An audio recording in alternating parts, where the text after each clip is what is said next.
ఇక మనము దేవకి వసుదేవుల యొక్క దేవకి దేవి యొక్క అష్టమ గర్భం గురించి కొద్దిగా మనకు తెలిసినంతగా చెప్పుకుందాం. 7వ గర్భం ఆదిశేషుడుగా రోహిణి గర్భంలో జన్మించాడు శిశువు. 8వ గర్భం 8వ గర్భం ధరించింది మన యశోదా దేవకీ దేవి. కంసుని ప్రాణాలు కొట్టుకుంటున్నాయి లబడబ లబడబ లబడబ. ఇక్కడ దేవకి వసుదేవుల యొక్క ప్రాణాలన్నీ కూడా అరచేతిలో పెట్టుకున్నారు. వీడేం చేస్తాడో 8వ గర్భాన్ని అని చెప్పి, ఒక్క గర్భమన్నా రక్షిస్తే బాగుండని చెప్పి ఆ నారాయణమూర్తిని వేడుకుంటున్నారు దేవకి వసుదేవులు. కంసుడు ఎప్పుడు జన్మిస్తారో, ఎప్పుడు నా ప్రాణం తీస్తారో అని చెప్పి జైలు చుట్టూ కాపలా పెట్టేశాడు, మహాకాపలా. వసుదేవునికి దేవకీ దేవి భార్య ఒకతే కాకుండా ఇంకా వేరే భార్యలు, అంటే పూర్వకాలం రాజులు గల ఎంతోమంది భార్యలు ఉంటారు. రోహిణి కూడా అందులో నుంచి ఒక భార్యనే. తక్కిన భార్యలను దూరంగా పెట్టేశాడు, ఎవరికి దగ్గరికి రాకుండా. ఎందుకంటే శిశువును మార్చేటువంటి ఒక పరిస్థితి రావచ్చు రేపొద్దున. ఇంకెవరికో భార్యకు జన్మించినట్టయితే మా శిశువుని తీసుకొచ్చి ఇక్కడ పెట్టి ఈ శిశువుని అక్కడ పెట్టవచ్చు. మరి ఈ జైల్లో ఉంటే అలా వాళ్ళకి ఎలా సంతానం అయిందయ్యా తక్కిన భార్యలకు అని చెప్పి అనుమానం రావచ్చు. దేవకి జైల్లోనే ఉంది, కానీ వసుదేవుడు అక్కడక్కడ తిరుగుతూ ఉన్నాడు. అతనికి ఎక్కువగా ప్రతిబంధకం పెట్టలేదు. దేవకీ దేవికి ఎక్కువ ప్రతిబంధకం పెట్టాడు కంసుడు, కానీ వసుదేవునికి ఎక్కువ ప్రతిబంధకం పెట్టలేదు. తిరుగు, సాయంకాలం వరకు నా దగ్గరికి రా. అలా చేయడం వల్ల ఇక్కడ వేరే వసుదేవుని యొక్క వేరే భార్యలకు గర్భం ధరించారు. ఈయనను దేవకిని మాత్రం బయట పోనేయాలి. ఎందుకంటే బయటకు పోతే ఎక్కడైనా గాయమైతే, ఎక్కడైనా వెళ్ళిపోతే దూరంగా, అప్పుడు నాకు దొరకకుండా అవుతారు కదా. అందు గురించి దేవకిని జైల్లో పెట్టాడు. ఎటు తిరిగినా తిరిగి సాయంకాలం జైల్లోకి రావాల్సిందే, కారాగారంలోకి రావాల్సిందే వసుదేవుడు. అలా జరిగింది. ఎప్పుడైతే 8వసారి దేవకి గర్భం ధరించిందో కంసుని ప్రాణాలు కొట్టుకుంటున్నాయి, గుండె గుబగుబలాడుతుంది.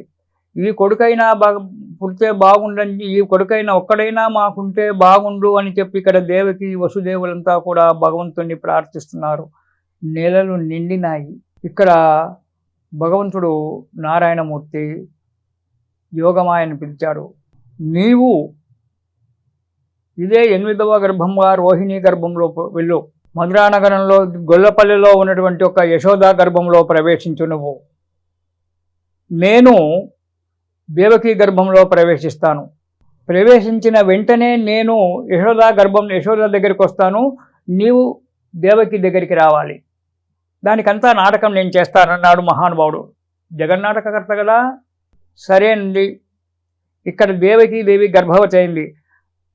మన గొల్లవారిని బలించేటువంటి ఒక మధురా నగరానికి బలించేటువంటి ఒక మన నందుడు అనేటువంటి ఒక వాడు రాజు. ఆ నందుని భార్య పేరు యశోద. ఆ యశోద కూడా గర్భవతి అయింది అదే సమయంలో. నంద యశోదులు ఉన్నారు అక్కడ. వాళ్ళు కూడా ఈ ఉగ్రసేనునికి మంచి స్నేహితులు, వసుదేవునికి మంచి స్నేహితులు, మంచిగా చూసేటువంటి వాళ్ళు. నెలలు నిండినాయి. ప్రసూతి సమయం ఆసన్నమైంది. కంసుడు ఏం చేశాడు, ఒకవేళ శిశువు పుట్టగానే మీరు పట్టుకొని పారిపోయి ఇంకొకరికన్నా పడుకోబెట్టి ఇచ్చేస్తాడేమో అని చెప్పి వసుదేవుని కూడా కాళ్లకు గొలుసులతో కట్టేశాడు, దేవకిని కట్టేశాడు గొలుసులతో. మహాభయంకరమైన ఒక కాపలా పెట్టాడు. ఎవడి ప్రాణభయం వాడికి, అంతేగా, కట్టేశాడు. శ్రావణ మాసం వచ్చింది. వర్షాలు ప్రారంభమైనాయి. పౌర్ణిమ వెళ్ళిపోయింది. అష్టమి తిథి వచ్చింది. వర్షం పడుతూ ఉంది. ఉదయం నుంచి మహాభయంకరంగా వర్షం పడుతూనే ఉంది. అర్ధరాత్రి అయింది. దేవకీ దేవికి పురిటి నొప్పులు ప్రారంభమైనాయి. ఇక్కడ యశోదకు, నందుని యొక్క భార్య యశోదకు పురిటి నొప్పులు ప్రారంభమైనాయి. దేవకీ దేవికి శిశువుడు జన్మించాడు. ఎలా ఉన్నాడు శిశువుడు? శంకు చక్రాలు పట్టుకొని, పట్టు పీతాంబరాలు కట్టుకొని, తల మీద నెమిలి పింఛము పెట్టుకొని, కాలు మీద కాలు వేసుకొని ఇచ్చాడు. ఎట్లా ఉంటుంది? ముదురు మర్యాకుపై కర్రె కుర్రాడు గుర్రు గర్రునుచు నిద్రపోవా, అలాంటి విధంగా శంకుచక్రాలతో జన్మించాడు. ఇదేంటి శంకుచక్రార్జునుడు మహావిష్ణుమూర్తి అని చెప్పి వాళ్ళు నమస్కారం చేశారు. ఇలా జన్మిస్తారు ఎక్కడైనా? జన్మించినా ఎవరైనా ఒప్పుకుంటారా? అప్పుడన్నాడు కృష్ణుడు, ఆ జన్మించినటువంటి ఒక శిశువు అన్నాడు, వసుదేవా, ఆనాడు మీరు సుతపుడు వృష్ణి అనేటువంటి ఒక పేరుతో మీరున్న నన్ను నా గురించి తపస్సు చేశారే, ఆనాడు నేను మీకు ఈ విధంగానే మీకు అవతారం ఇచ్చాను, కనిపించాను మీకు. ఇలా ఆనాడు మీకు శంకుచక్ర గదాదులతో మీకు దర్శనమిచ్చాను కుతప వృష్ణిలకు. ఈనాడు అదే విధంగా మీకు చెప్తున్నాడు. ఈ సంపూర్ణమైన మధ్యన ఉన్నటువంటి ఒక వృష్ణి గర్భుడు వామనుడు అవతారం ఇలా జన్మించలేదు మరి, కానీ ఈ అవతారం ప్రత్యేకమైనటువంటిది. అందుకే దేవకీ వసుదేవులకు విష్ణుమూర్తి మొట్టమొదటిగా తన శంకుచక్ర గదాదులతో పట్టు పీతాంబరాలతో కౌస్తుభంతో జన్మించాడు.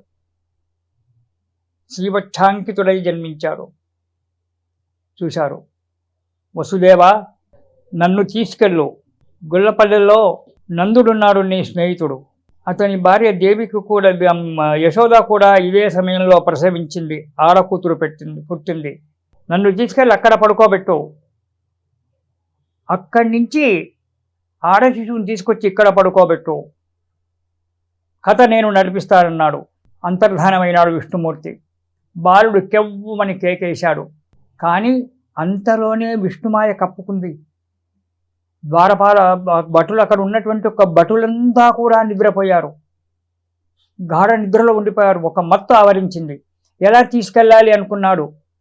మళ్ళీ పలికాడు, యమునా నది దాటు, నీకేది అడ్డు రాదు, నిన్నెవరు అడ్డగించరు, యమునా నది దాటు వెళ్ళు, వెళ్ళి యశోదా పక్కలో నన్ను పడుకోబెట్టు, నీకేది అడ్డు రాదు, మళ్ళీ వచ్చేంత వరకు వెళ్ళన్నాడు.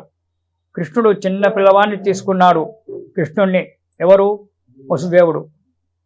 సైనికులంతా కూడా గాఢ నిద్రలో నిద్రపోతున్నారు. అసలు ఆ పల్లె మొత్తం కూడా, మధురానగరం అంతా కూడా నిద్రలో ఉంది, గాఢ నిద్రలో ఉంది. రేపల్లె కూడా. ఆ వసుదేవుడు తట్టలో తన కుమారుణ్ణి పెట్టుకున్నాడు. ఇక్కడ దేవకీదేవి కూడా నిద్రపోతూ ఉంది. ఆ తట్టను నెత్తిలో పెట్టుకున్నాడు. జై శ్రీమన్నారాయణ, నారాయణ అష్టాక్షరి మంత్రాన్ని జపిస్తూ ఆ తట్టను తీసుకెళ్ళాడు. బయట భయంకరమైనటువంటి ఒక వర్షం, యమునా నది పొంగి పొరలాడుతూ ఉంది. అలాగే వెళ్ళాడు. వెనుక నుంచి ఆదిశేషుడు వచ్చి వర్షం పడకుండా, శిశువు మీద వర్షం పడకుండా ఆదిశేషుడు పట్టుకున్నాడు. అది ఇతనికి కనబడడం లేదు. కొద్ది దూరం పోయినాక కనబడుతుంది లేండి. నది అడ్డం వచ్చింది. నది ఉప్పొంగి పొరలి పారుతూ ఉంది. ఎలా అనుకొని నిలబడ్డాడు. ఒక్క నావ లేదు, నావ నడిపించేవాడు లేడు. ఎవరైనా ఉంటే చూస్తే మళ్ళీ రాజుగారికి చెప్తారు కదా, ఇటు అటు చూశాడు, ఎవ్వరూ లేరు. నది, యమునా నది పొంగి పొరలాడుతూ ఉంది. ఎలా వెళ్ళాలి అనుకొని నిలబడి, స్వామి జగన్నాటక సూత్రధారి, ఎలానయ్యా అని చెప్పి ఆ నారాయణ్ణి, ఓం నమో నారాయణాయ అని చెప్పి ఆ నారాయణ్ణి కళ్ళు మూసుకొని ఒక్కసారి మనసారా వేడుకున్నాడు. అప్పుడు యమునా నది అనుకుంది, రామాయణ కాలంలో ఇదే ఈ అబ్బాయి రాముడిగా జన్మించాడు విష్ణుమూర్తి. లంకానగరానికి వెళ్ళేటప్పుడు సముద్రాన్ని దారి అడిగాడు. సముద్రుడు గర్వం చేత దారి ఇవ్వలేదు. ఇవ్వకపోతే ధనుస్సును తీశాడు, ధనుర్బాణాలు తీశాడు.